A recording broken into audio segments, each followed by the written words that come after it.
Selamat datang di channel Darah Biru Raja-Raja, sebuah channel yang membahas sejarah dan silsilah raja-raja di dunia.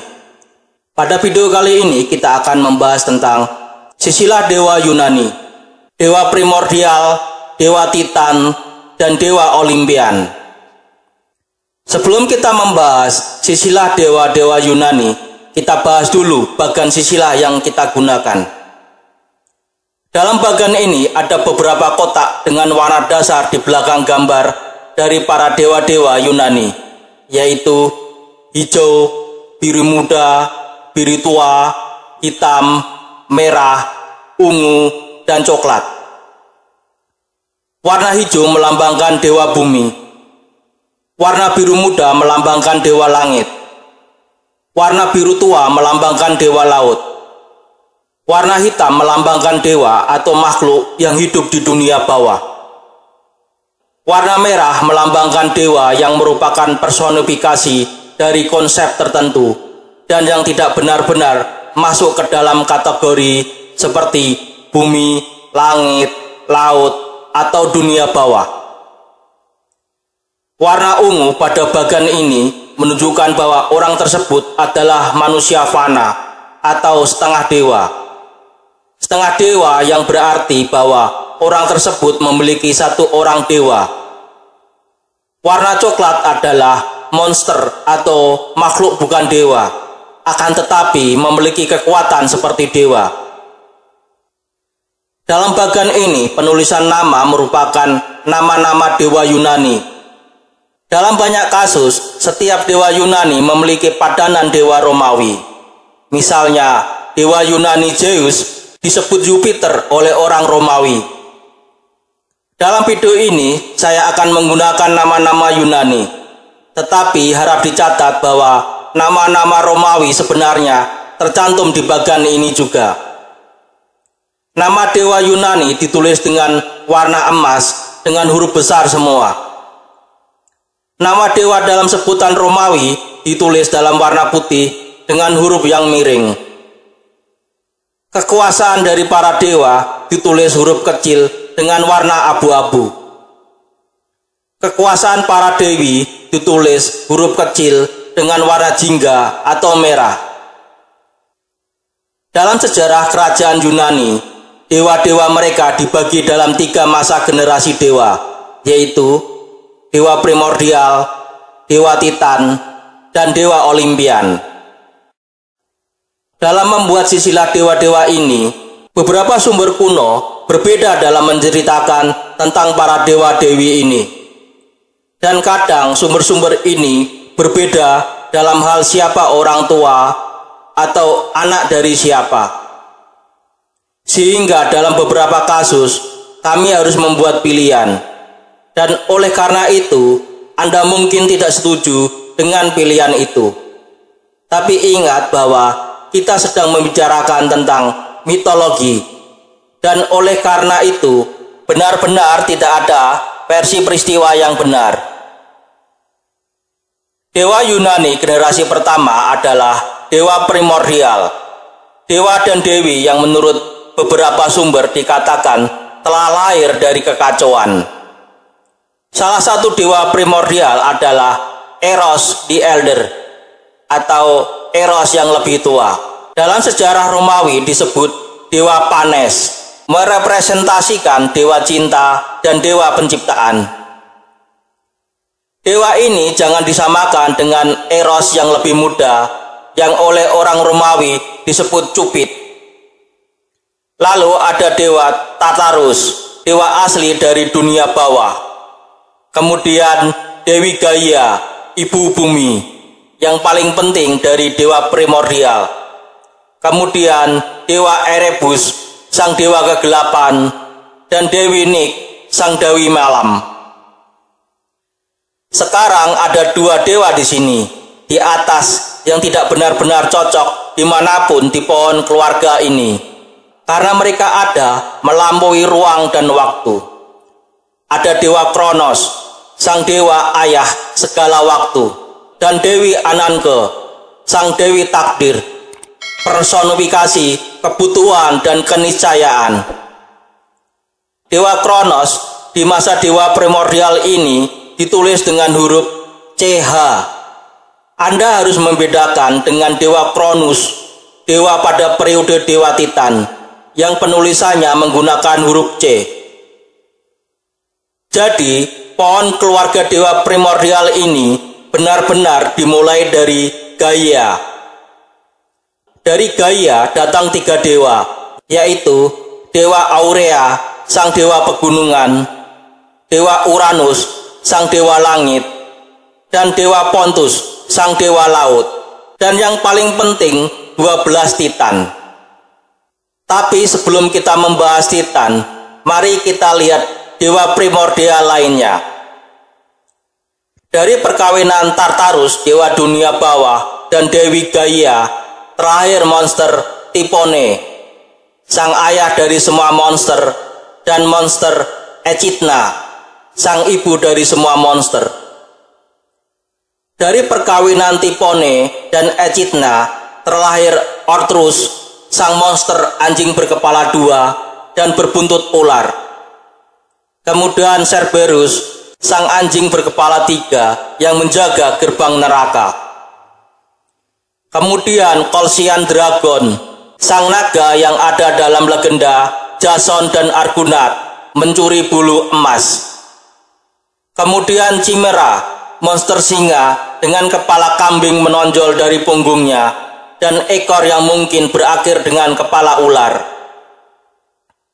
Kemudian Hydra, sang monster air ular dengan kepala banyak, yang diceritakan setiap kepalanya dipotong, maka akan tumbuh 2 kepala dari lehernya yang terpotong. Yang terakhir adalah Sphinx, monster berbadan singa, berkepala manusia, dan memiliki sayap.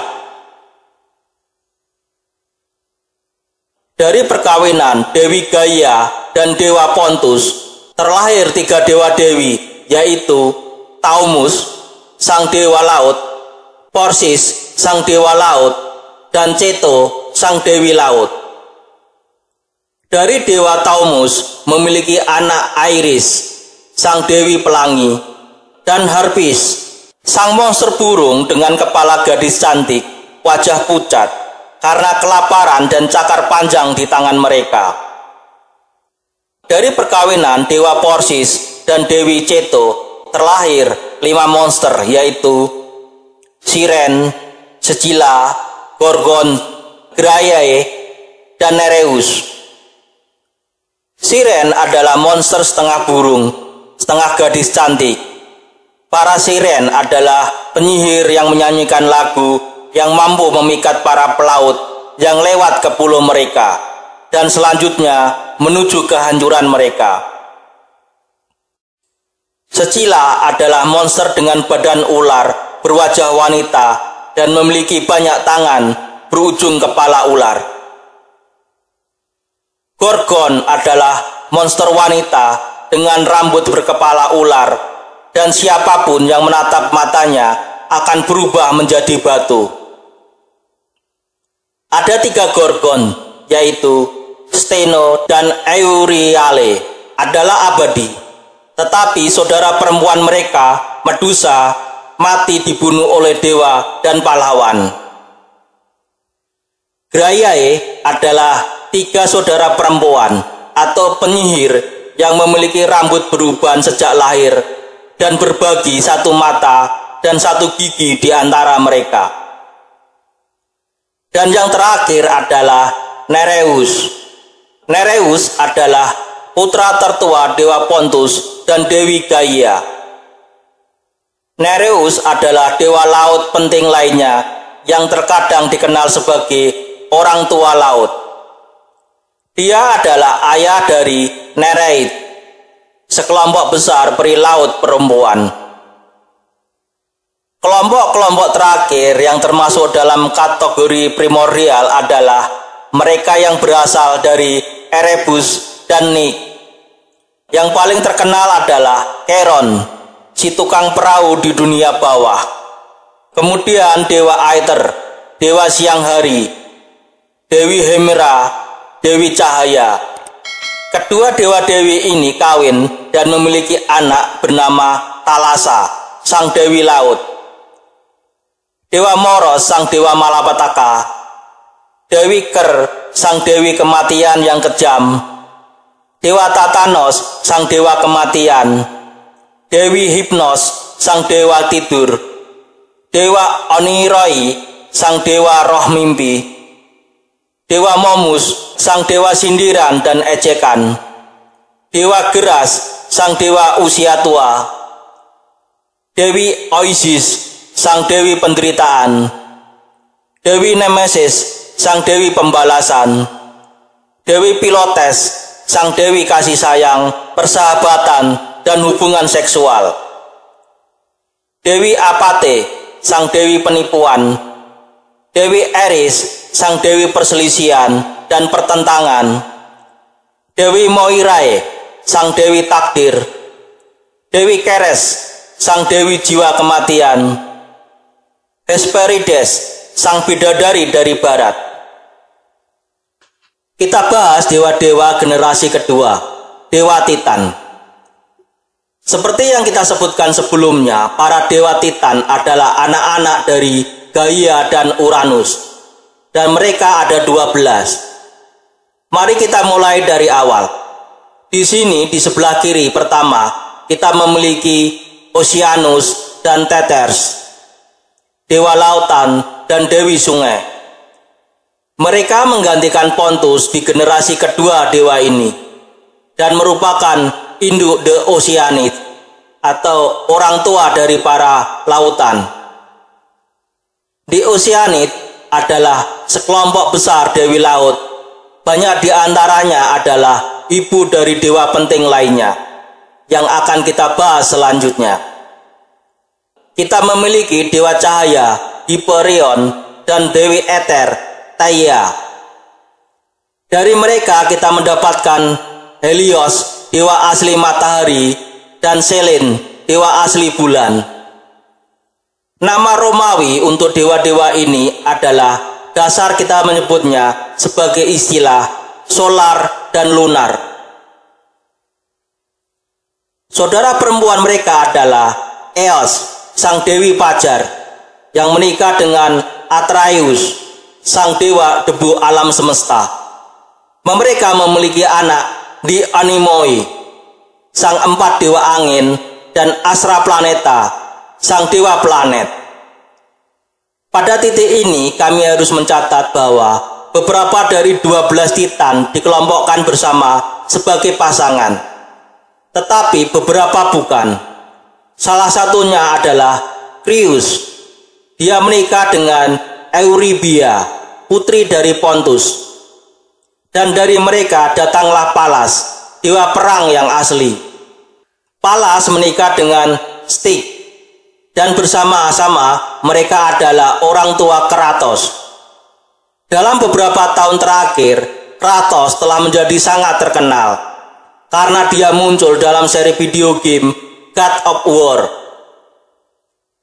Dia memiliki saudara perempuan bernama Nike, yang kemudian diambil menjadi nama perusahaan sepatu terkenal. Dua saudara lainnya adalah Zelus dan Bia. Dewa Zelus melambangkan dewa dedikasi, persaingan sengit, iri hati, kecemburuan, dan semangat. Sedangkan dewa Bia melambangkan kekuatan. Kita kemudian mendapatkan Cronus, sang dewa panen, dan Rhea, sang dewi kesuburan. Kita akan kembali kepada mereka sebentar lagi. Tetapi untuk saat ini, perhatikan bahwa di generasi ini kita mendapatkan pasangan dewa laut, pasangan untuk dewa langit, dan pasangan untuk dewa bumi. Para Titan lainnya termasuk Themis, sang dewi hukum dan ketertiban yang terkenal, Iapetus, sang dewa kehidupan panah, Mnemosyne, sang dewi ingatan, Koeus, sang dewa sumbu langit, dan Pube, sang dewi bulan minor. Dari 5 dewa ini mungkin Iapetus yang paling penting, karena dia adalah ayah dari Atlas, dewa yang sering ditampilkan dengan bola dunia di punggungnya, serta Prometheus, dewa pandangan ke depan, dan Epimetheus, dewa yang melihat ke belakang. Prometheus adalah dewa yang menciptakan umat manusia, dan Epimetheus adalah dewa yang menikahi Pandora, wanita pertama. Kita kembali ke Cronus dan Rhea. Mereka ditampilkan di sini, di tengah, karena mereka adalah raja dan ratu para dewa di generasi kedua ini. Awalnya Uranus dan Gaia adalah dewa utama. Tetapi menurut satu mitos Yunani, mereka digantikan oleh Cronus dan Rhea karena urutan peristiwa berikut. Untuk beberapa alasan, Uranus tidak menyukai The Cyclops dan The Hecatonchires dan memutuskan untuk membuang mereka jauh ke dalam bumi, yang menyakiti dan membuat marah Gaia. Oleh karena itu, Gaia membuat sabit raksasa dan mengumpulkan para titan untuk mengebiri Uranus. Cronus yang sebenarnya adalah yang termuda dari para titan adalah satu-satunya yang cukup berani untuk melakukannya, sehingga dia berhasil. Cronus membuang tetisnya Uranus ke laut. Dari darah Uranus muncul Dewi Pembalasan Furies serta beberapa raksasa, peri pohon abu. Dan menurut beberapa sumber, tetis Uranus menghasilkan busa putih, dari mana Dewi Aphrodite muncul. Karena tindakan ini, Cronus dan saudarinya Rhea menjadi raja dan ratu baru para dewa. Tetapi dengan bodohnya, Cronus memutuskan untuk membuang The Cyclops dan The Hecatonchires seperti yang telah dilakukan ayahnya. Dan oleh karena itu dinubuatkan bahwa salah satu putra Cronus akhirnya akan mengalahkannya, seperti dia telah mengalahkan ayahnya. Karena itu Cronus takut pada anak-anaknya dan memutuskan untuk memakan mereka masing-masing segera setelah mereka lahir. Cronus dan Rhea memiliki 6 anak. Anak-anak ini pada akhirnya akan menjadi generasi dewa yang ketiga, yang terakhir, yang dikenal sebagai Olympian. 5 yang pertama semuanya dimakan oleh Cronus. Tetapi ketika anak ke-6 bernama Zeus lahir, Rhea memutuskan untuk mempermainkan Cronus. Dia membungkus sebuah batu dan memberikannya kepada Cronus. Alih-alih bayi yang dimakan, Cronus mengira batu itu adalah Zeus. Dan oleh karena itu, Rhea dapat menyembunyikan Zeus di tempat yang aman sampai dia cukup umur untuk melancarkan perang melawan ayahnya. Perang itu dikenal sebagai pertempuran para Titan. Dan seperti yang dinubuatkan, Zeus dapat mengalahkan Cronus. Dengan demikian menjadi raja dewa ketiga dan terakhir. Dia juga berhasil membelah perut Cronus dan melepaskan saudara laki-laki dan perempuannya. Anak Cronus dan Rhea pertama adalah Poseidon. Poseidon menikah dengan salah satu Nereid, Amphitrite, dan menjadi dewa laut baru. Demeter mengambil alih peran Cronus dan menjadi dewi panen. Zeus tentu saja menjadi raja para dewa, tetapi juga dewa baru dari langit, dan khususnya dewa guntur. Dia menikahi saudara perempuannya, Hera, yang menjadi ratu para dewa dan menjadi dewi wanita. Ada juga Hades, yang menjadi dewa baru dunia bawah, dan Hestia, yang menjadi dewi perapian atau rumah. Sama seperti 12 titan utama, ada juga 12 Olympian utama. Tetapi karena hanya ada 6 saudara kandung, beberapa anak Zeus juga termasuk dewa Olympian untuk menghasilkan angka 12. Sebenarnya Hades tidak termasuk dalam 12 dewa Olympian. Jadi sebenarnya ada 7 anak Zeus yang dianggap sebagai Olimpian utama. Sehingga kita mendapatkan angka 12 yang sempurna. Jadi pertama ada Athena, Dewi Kebijaksanaan. Dari mana kota Athena mengambil namanya? Dia adalah putri Zeus dengan istri pertamanya Metis, salah satu Dewi Samudra. Bersama istrinya Hera, Zeus memiliki anak Dewa Hephaestus, Dewa Api, dan Dewa Ares, Dewa Perang. Keempat, kita memiliki Aphrodite, Dewi Cinta dan Kecantikan. Menurut beberapa sumber, dia adalah putri Zeus. Tetapi, menurut sumber lain, dia lahir dari laut ketika Uranus dikebiri. Kelima, ada Dewa Hermes, putra Zeus dan Maia, yang merupakan putri Atlas. Hermes adalah utusan para dewa, dan dia yang memiliki sayap di helmnya. Dia juga melayani banyak peran lain, dan karena itu dia dianggap sebagai dewa bumi dan dewa langit. Akhirnya kita memiliki Apollo dan Artemis, dewa matahari dan dewi bulan yang baru. Ibu mereka adalah Leto, putri Koeus dan Pube. Apollo juga dewa pengobatan dan seni, dan Artemis juga dewi perburuan. Jadi 7 dewa ini bersama dengan 5 yang di atas ini membentuk 12 dewa Olympus utama. Dalam bagian ini ada dewa-dewa kecil, dan sebagian dari mereka dianggap sebagai anak Zeus oleh banyak wanita yang berbeda, baik dewi maupun wanita fana. Zeus memiliki anak Dewi Hebe, dewi awet muda, masa kehidupan yang utama, pemaaf, dan juru minuman para dewa. Ada Persephone, putri Zeus dan Demeter, yang diculik oleh Hades dan dijadikan ratu dunia bawah. Lalu ada Daike, dewi keadilan, yang matanya ditutup, dan Anda sering dapat melihat patung dirinya berdiri di depan gedung pengadilan. Ada juga 9 Muses, putri Zeus dan Mnemosyne. Mereka adalah dewi yang menginspirasi para musisi dan seniman. Kemudian dari wanita fana, kita memiliki Perseus, yang dinamai Percy Jackson dari buku Rick Riordan. Dan tentu saja Hercules, mungkin yang terbesar dari semua pahlawan Yunani. Ketika kita membahas anak-anak Zeus, kita tidak bisa melupakan Dionysus, dewa anggur, dan sebagai salah satu dewa yang populer di panteon Yunani.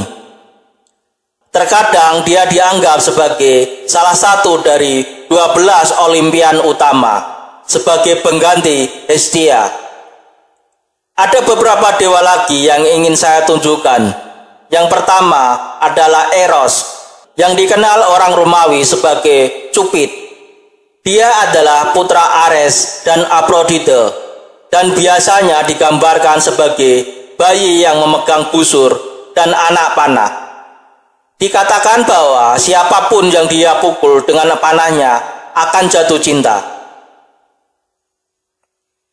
Dewi Aphrodite dan Dewa Hermes memiliki anak bernama Hermaphrodite, yang bukan laki-laki atau perempuan. Dewa Hermes memiliki seorang putra bernama Pan, yang terlihat seperti faun dan merupakan dewa penggembalaan. Meskipun di sumber lain, dia sudah ada jauh sebelum Zeus sendiri. Masih banyak karakter di bagian ini yang tidak sempat saya sebutkan.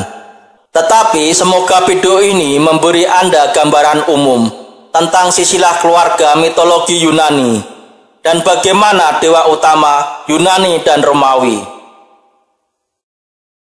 Demikian video tentang dewa Yunani, dewa primordial, dewa Titan, dan dewa Olimpian.